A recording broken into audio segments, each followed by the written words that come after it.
Broadcasting live from Dar es Salaam, this is TBC News, our top stories. Journalists urged to use AI accurately.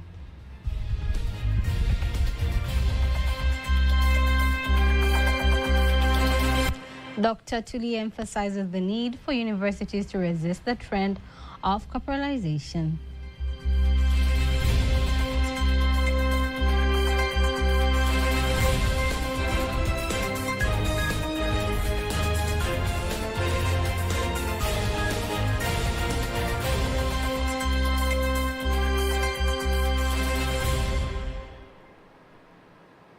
Good evening, I am Teddy Mparanyanga. You can also follow us live via YouTube channel TBC Online and also get all the latest news through our Instagram, Facebook and X pages at TBC Online. Prime Minister Kassim Majaliwa has urged journalists in the country to be cautious with technology advancements and the use of artificial intelligence AI and ensure that they deliver accurate and timely information and avoid spreading fake news.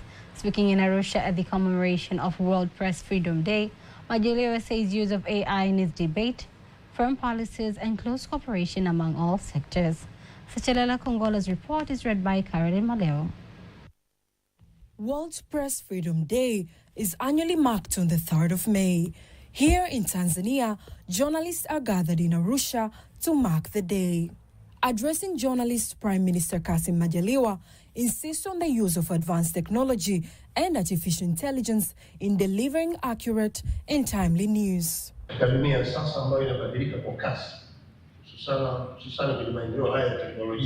In today's rapidly changing world, especially with technological advancements, we must be very careful to ensure that we use this opportunity wisely to promote justice, uphold our values, and preserve the culture, heritage, and traditions of our nation. Majaliwa has also urged media to educate the society on the importance of the 4R.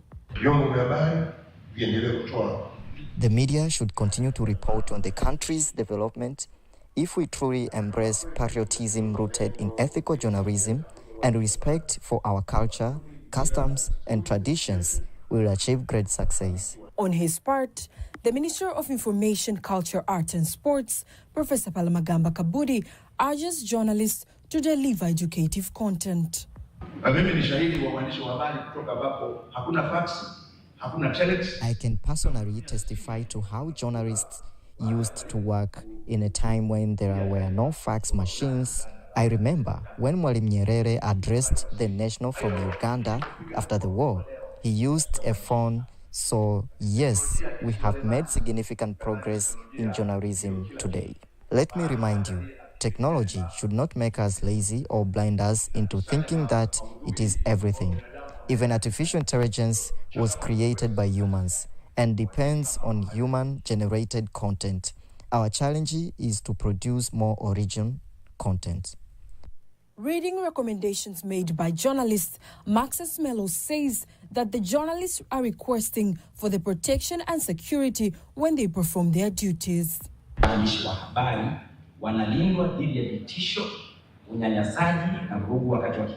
Journalists must be protected from threats, exploitation, and violence during this election period. This is essential in the fighting against misinformation and in promoting integrity in journalism. We emphasize the importance of strengthening platforms and institutions for verifying information. This year's theme is reporting in the brave new world, the impact of artificial intelligence on press freedom and the media. Caroline Meleo, TBC News. Minister of Finance Dr. Mwigulu Nchemba has urged developed countries to reduce costs of loans and provide enough time for loan payment so as to enable developing countries to implement development projects.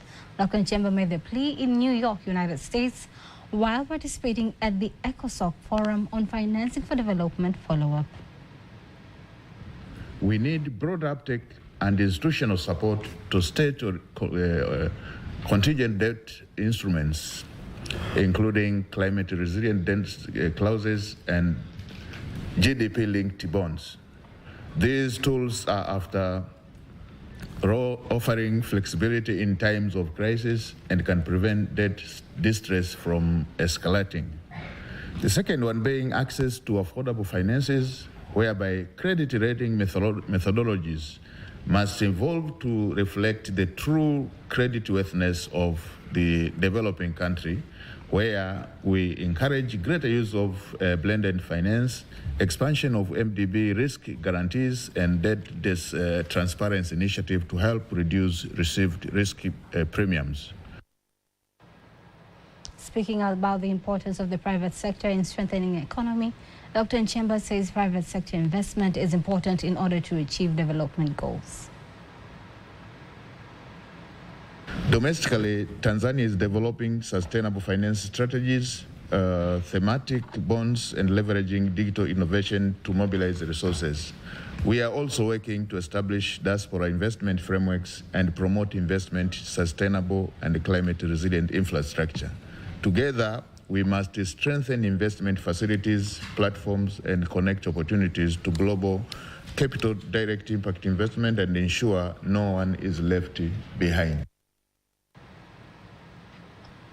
The ECOSOC Forum on Financing for Development follow-up brings together ministers of finance, planning, foreign affairs, and other development partners to evaluate implementation of United Nations declarations on development funds. And on to the next news. Speaker of the National Assembly of the United Republic of Tanzania, Dr. Tulia Ackson emphasizes the need for universities to resist the trend of corporatization. Dr. Tulia made the remarks in Dar es Salaam when officiating the Conference on Academic Freedom in Africa, revisiting the historic Kampala Declaration. Antonia Kivaria has more. The Conference on Academic Freedom in Africa, revisiting the historic Kampala Declaration, is underway at the University of Dar es Salaam. Organized in collaboration with CODESRIA, the gathering returns to the intellectual birthplace of Africans' academic and political thought. In November 1990, CODESRIA held a landmark conference in Kampala, Uganda, where Kampala Declaration on Intellectual Freedom and Social Responsibilities was adopted just months after the Dar es Salaam Declaration on Academic Freedom. The declarations provide a pan-African framework for safeguarding intellectual and academic freedom across the continent. Speaking at the conference, the Speaker of the National Assembly of the United Republic of Tanzania, Dr. Tulia Ackson, emphasizes on the need for universities to resist the trend of corporatization. From the outset, allow me to affirm that the declaration was never a mere footnote in African history. It was a manifesto, a bold and unapologetic assertion that African scholars and intellectuals must not only be free to think, question, and speak, but must do so with a profound sense of responsibility towards their societies. On his part, the Vice-Chancellor of the University of Dar es Salaam, Professor William Anengisie, defines academic freedom as the power to act, to imagine, to challenge, and to form solidarities across the continent.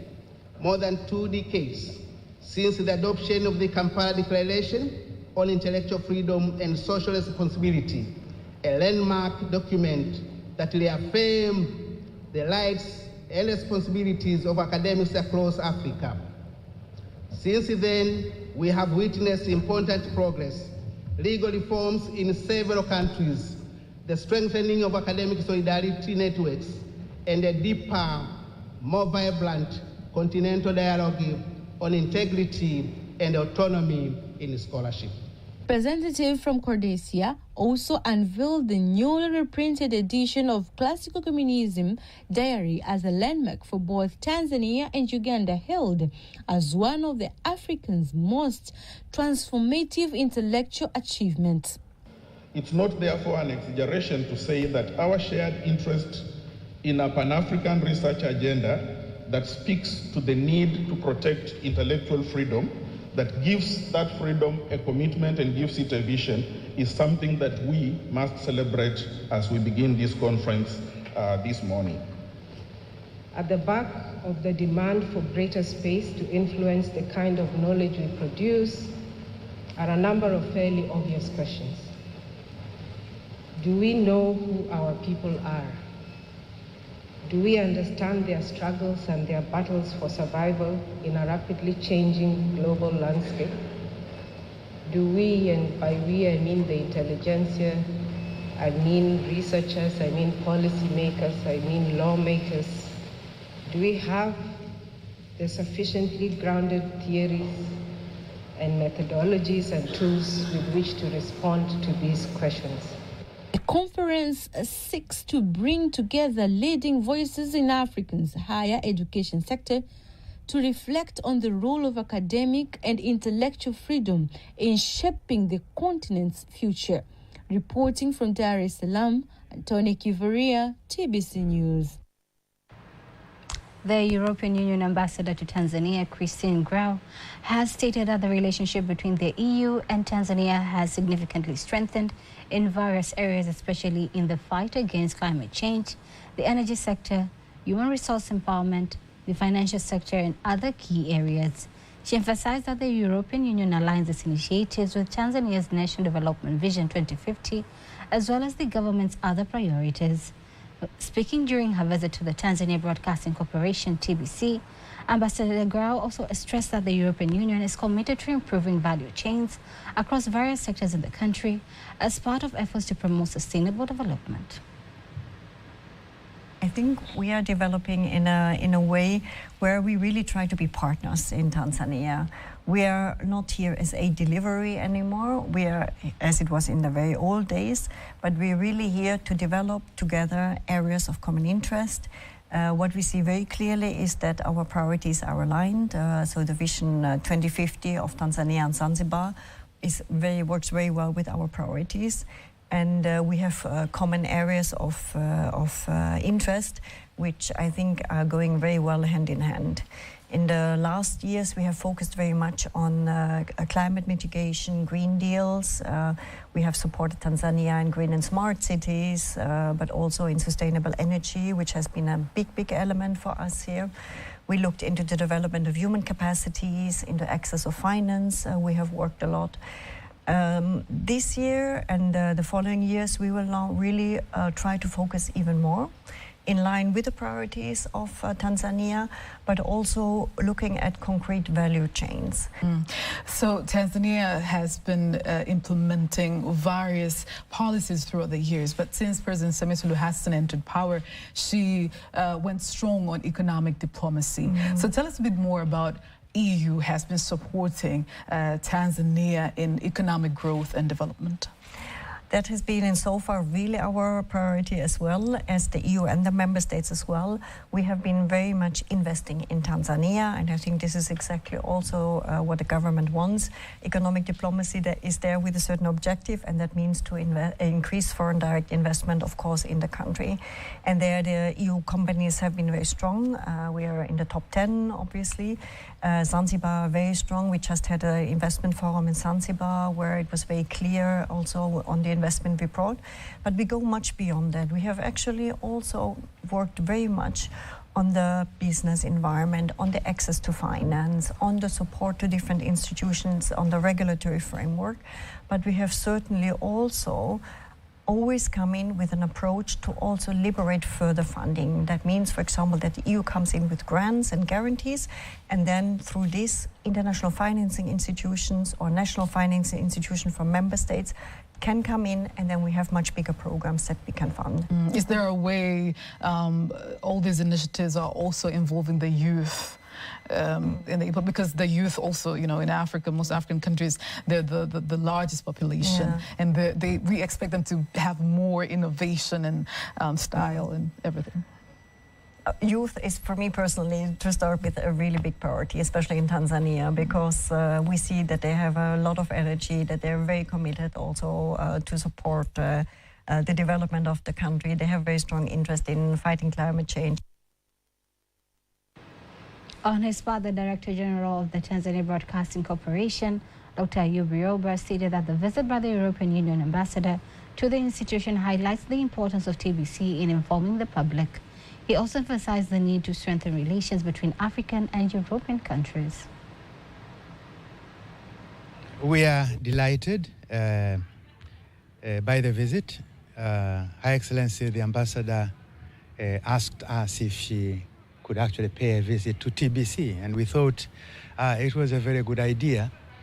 I have a slightly good history with Europe. I did a program in Europe in 1997. It was called Masters in European Journalism, which means I did something about European integration. And I have an understanding of what European countries did to make sure that they promote not only peace, but also prosperity of their own people by integrating their economies, which they did very effectively. Of course, some countries later withdrew from the European Union, but basically what they have achieved through their integration is something we in East Africa can learn. On the day of his inauguration on the 20th of January this year, President Donald Trump of the United States promised to deliver a number of issues in the first 100 days of his presidency. Among other issues, Trump pledged to sweep trade tariffs, migrant arrests and deportations, and cuts to government spending. As today is 100 days since Trump was inaugurated, how has he fared so far? Professor Peter Mahando analyzes 100 days of President Trump in the office.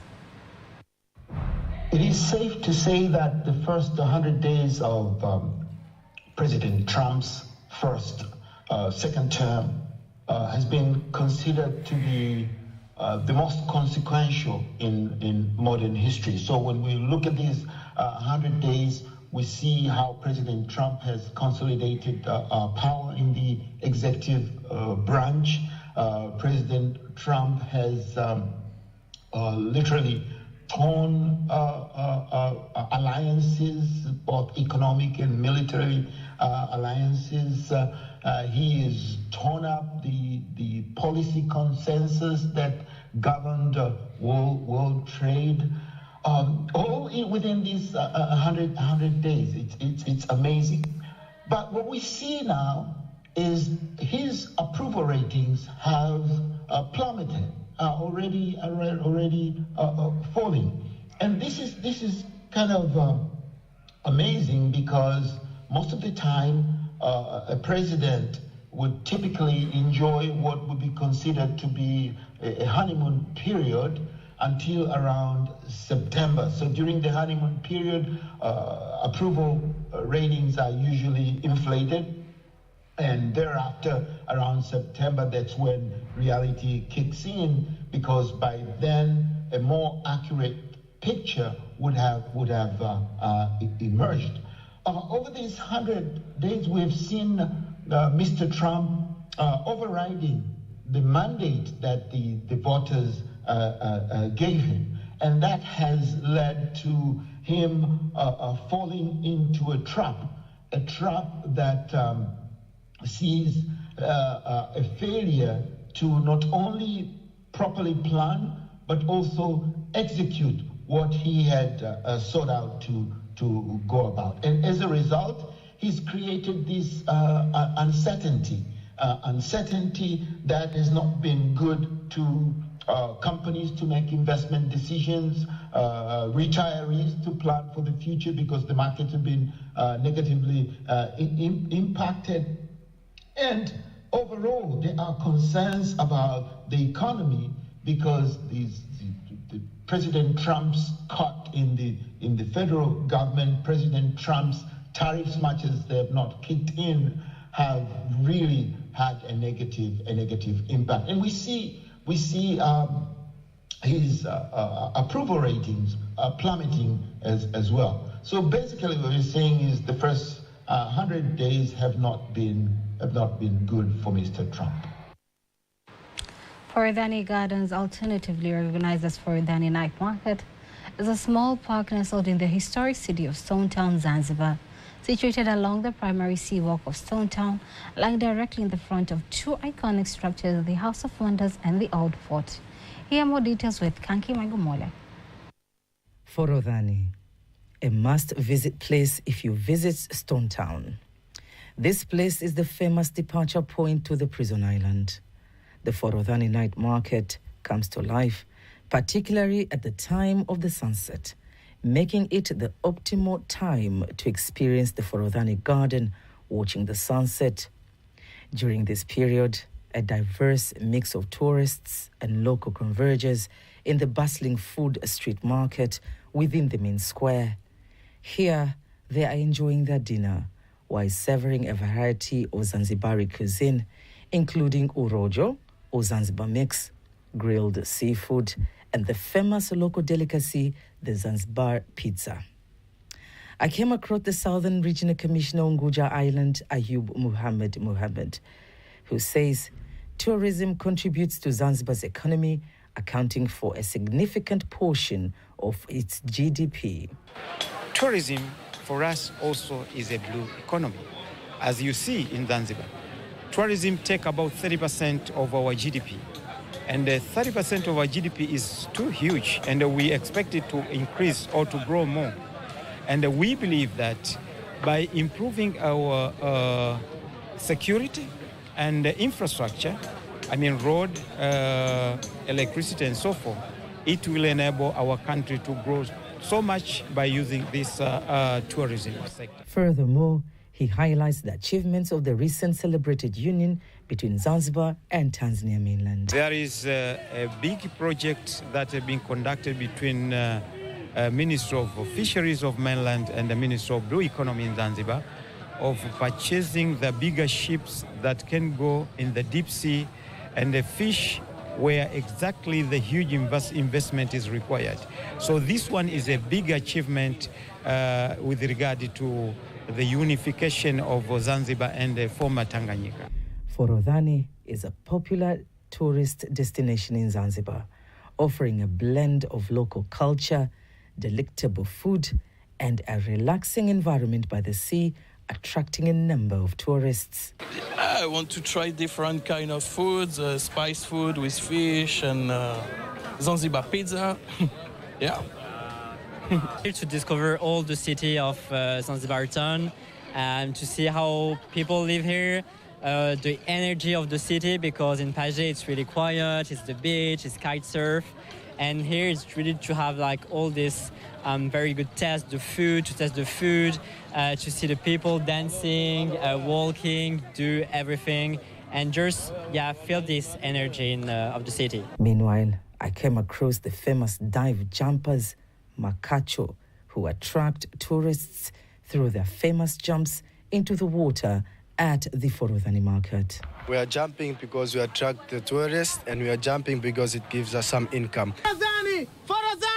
Hakuna matata! Habibi! Welcome to Zanzibar!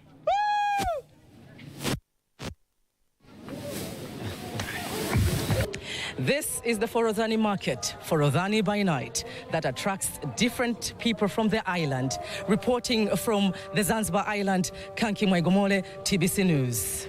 Kanki, welcome to Zanzibar! Zanzibar, hakuna matata! Habibi, welcome to Zanzibar! Tanvith Management Consultants Managing Director Saeed Saif Al-Harthi urges government institutions, private companies and individuals to educate their teams on strategies execution so as to transform the organization and to enhance productivities for economic development of the organization and the nation.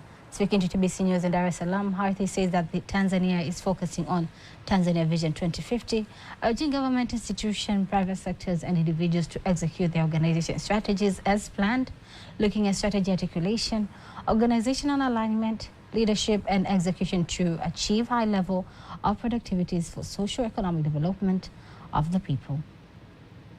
They need to understand it, and they have to analyze it. Once they finish analyzing it so that they understand their own strategy, then it becomes easy to execute it, to make it happen. It becomes easy. So once you understand your own strategy, then you break it down into pieces in starting understanding what is our strategy wants us to achieve. Then the second thing is measuring the performance. You talked about at the end of this process, what benefits organizations will get. And they will only get the benefits once they start measuring that performance. According to Tanvith Management Consultants Managing Director Harthi, many companies and government institutions in Tanzania and across the globe have good strategic plans, but the big problem is on how to execute the strategies and achieve end products which translate economic development of the organization. In case you missed any of our stories, remember you can always go to our YouTube channel at TBC Online and watch anytime, anywhere across the globe. Before concluding the local news, let's have a look at today's exchange rates according to the Bank of Tanzania, BOT.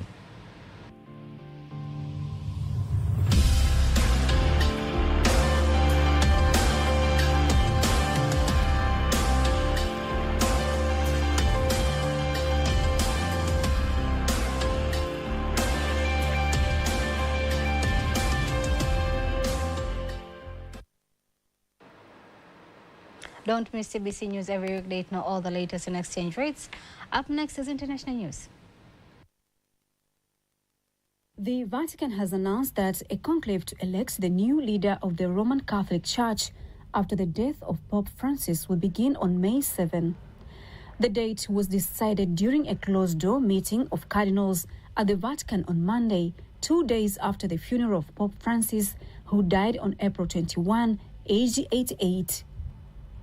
A total of 135 cardinals from across the world and below the age of 80 are eligible to take part in the secret vote to decide who will be the next head of the 1.4 billion member church.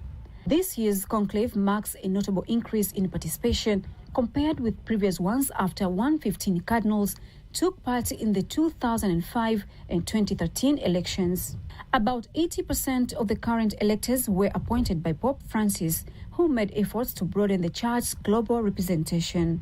Europe will again provide the largest voting bloc with 53 electors, followed by Asia and Oceania with 27, South and Central America with 21, Africa with 18, and North America with 16. Russian President Vladimir Putin has announced a temporary ceasefire for the war in Ukraine. The Kremlin said the ceasefire will run from the morning of 8 May until 11 May, which coincides with victory celebrations to mark the end of World War II. Up next is sports news. And in sports news, tourist Daniel Lecorpe from France urges Tanzania artists to produce quality artworks that can penetrate into the international market. Lecorpe told TBC when visiting traditional and arts exhibitions taking place in Dar es Salaam that he has been impressed with products displayed by arts and encouraged them to produce quality products that can compete internationally, while artists believe that they have the talents to produce products that can conquer local and international markets. Just proceed and get good quality, because good quality often pays. Customers are interested in good qualities. So keep on moving. I welcome them to come to get these opportunities to employ themselves. You know, people, they have a lot of ideas at home. They stay at home doing nothing. They have to come and get some money through their ideas. They are warmly welcome to come here so that they can register their work so that it can be protected throughout their world. That is sports news. And now, before we conclude the news bulletin for tonight, let's take a look at the weather forecast for the next 24 hours. This is 24 hours of focus from Tanzania Meteorological Authority, as presented to you by Godfrey Kazinja. Wind expected to flow at the speed of 30 km per hour over entire coast and at 20 km per hour over Lake Victoria Basin, Lake Tanganyika together with Lake Nyasa.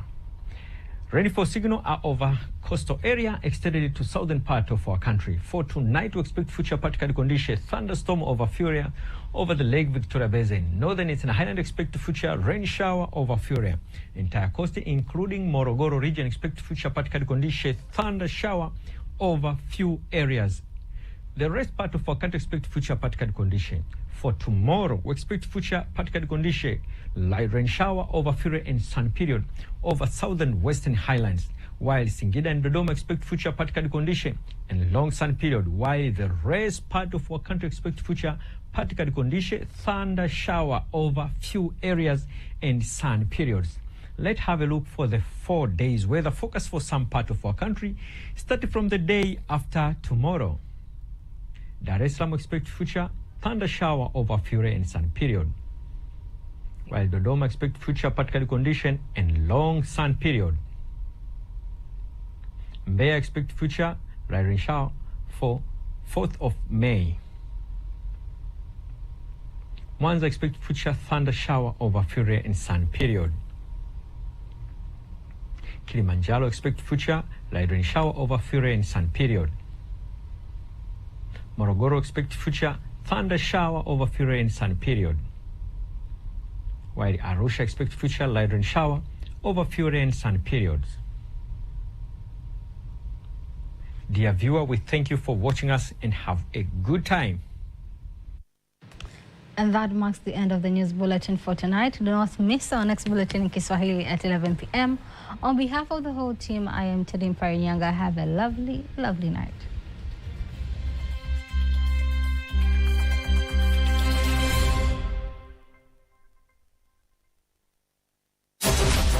Tanzania Safari Channel inakuletea Maridadi Tanzania, jarida